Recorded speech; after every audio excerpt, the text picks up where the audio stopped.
Vote যত এগিয়ে আসছে গোঘাটে তৃণমূলের গোষ্ঠী কোন্দল তত বাড়ছে। তৃণমূল প্রার্থী মিতালি দলাদলি রুখতে হাত জড়ো করে কাতর আবেদন কর্মীদের সমর্থকদের কাছে করলেন। সেই জায়গাটা ভুলে যান, মিতালি বাগকেও ভুলে যান, কেউ নয় মিতালি বাগ। হাত জোড় করে অনুরোধ করছি সবাই, শুধু জোড়া ফুল চিহ্নে ভোটটা দেন। জানা গেছে হুগলির গোঘাটের বালি গ্রাম পঞ্চায়েতের জয়ী সদস্য ও পঞ্চায়েত সমিতি জয়ী সদস্য বেশ কয়েকজন গোঘাট ১ নম্বর তৃণমূল কংগ্রেসের সভাপতি সনজিৎ পাখিরার কাছে লিখিত অভিযোগ জানায় প্রাক্তন বালি পঞ্চায়েতের সভাপতি প্রভাত অধিকারীর বিরুদ্ধে। অভিযোগপত্রে লেখা আছে প্রভাত অধিকারী ও তার নেতৃত্বে কিছু ব্যক্তি অঞ্চল সভাপতি সহ বিভিন্ন নেতৃত্ব এবং আমাদের বিভিন্ন সময় অকথ্য গালিগালাজ ও মারার হুমকি দেয়, যেটা কোনো মতেই কাম্য নয়। এই অবস্থায় ওকে নিয়ে নির্বাচন করতে চাইলে দলের ক্ষতি ছাড়া ভালো হবে না, বিশৃঙ্খলা সৃষ্টি হবে, দল বিড়ম্বনায় পড়বে। এই অবস্থায় প্রার্থনা উক্ত আবেদনের দ্রুত ব্যবস্থা গ্রহণ করুন, তা না হলে আমরা লোকসভা নির্বাচনের প্রক্রিয়া থেকে বিরত থাকব। তবে এই বিষয়ে প্রাক্তন অঞ্চল সভাপতি প্রভাত অধিকারী বলেন অভিযোগ সম্পূর্ণ মিথ্যা। এ বিষয়ে গোঘাট ১ নম্বর ব্লক তৃণমূল কংগ্রেসের সভাপতি সনজিৎ পাখিরা বলেন এটা পুরোটাই দলের অভ্যন্তরীণ ব্যাপার, যে মেম্বাররা জানিয়েছে আমরা খতিয়ে দেখছি, সমস্যা হলে সমাধান হবে।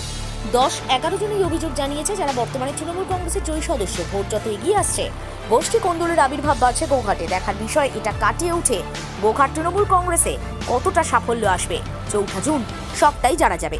এ বিষয়ে কে কি বলছেন বিস্তারিত জানুন।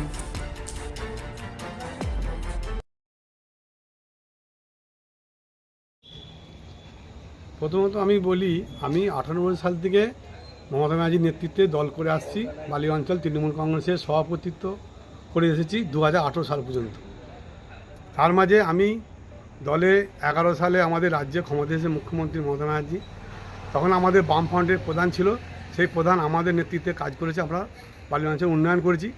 ১৩ সালে আমি পঞ্চায়েত নির্বাচন করেছি বালি অঞ্চলে, পঞ্চায়েতের সমস্ত সিট আমরা জিতেছি, পঞ্চায়েতের প্রধান তৈরি করেছি। এবং ১৬ সালে বিধানসভা ভোট আমাদের মানস মজুমদার এখানে প্রার্থী ছিল, তাকে আমরা জিতিয়েছি বালি অঞ্চল থেকে এবং গোঘাট ব্লক থেকে জিতিয়েছি। এবং আমার নামে যেসব মেম্বাররা সই করে অভিযোগ দিয়েছে সেই অভিযোগ সম্পূর্ণ মিথ্যা। যেই অভিযোগ দিয়েছে সেই মেম্বাররা এই ২০২৩-এ পঞ্চায়েতের মেম্বার হয়েছে, সবই ঠিক আছে, কিন্তু তারা প্রত্যেকটা মিটিংয়ে কোনো দিনই উপস্থিত হয়নি। তারা কি করে জানলো যে মিটিংয়ে এইসব নিয়ে গোলমাল করছি আমি? আমার নামে এইসব মিথ্যা অভিযোগ দেওয়াটা ঠিক হয় না। তবে আমার নামে দিয়েছে, দল যদি মনে করে আমাকে দলে থাকলে আমার দলের ক্ষতি হচ্ছে, দল আমাকে দল থেকে আমাকে নিষ্কৃতি দিতে পারে।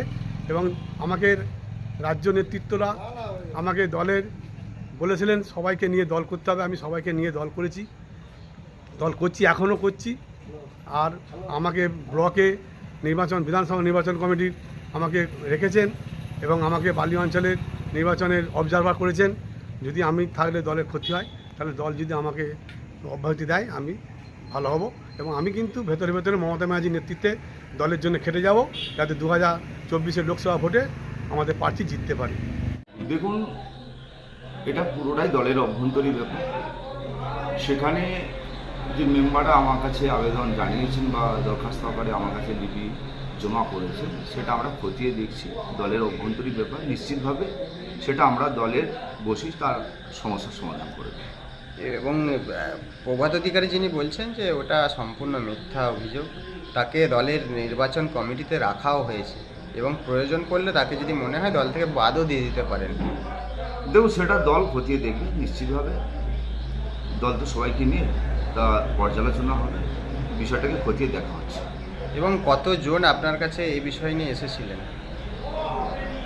সইটা দেখেছি যেখানে ১০-১১ জন মেম্বার সই করেছে, বর্তমানে রানিং। যাই হোক, সেটা আমরা দেখে নিচ্ছি, খতিয়ে দলের অভ্যন্তরীণ ব্যাপার, সেটা আমরা বসে সমস্যার সমাধান করে দেব।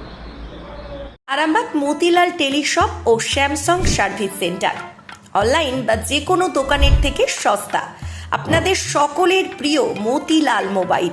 তাই আজই আসুন, পুরানো মোবাইল সারানোর চেয়ে বেশি দামে এক্সচেঞ্জ, 0% ইন্টারেস্টে, 0 ডাউন পেমেন্ট, 0 কস্টে মোবাইল ফাইন্যান্সের সুবিধা।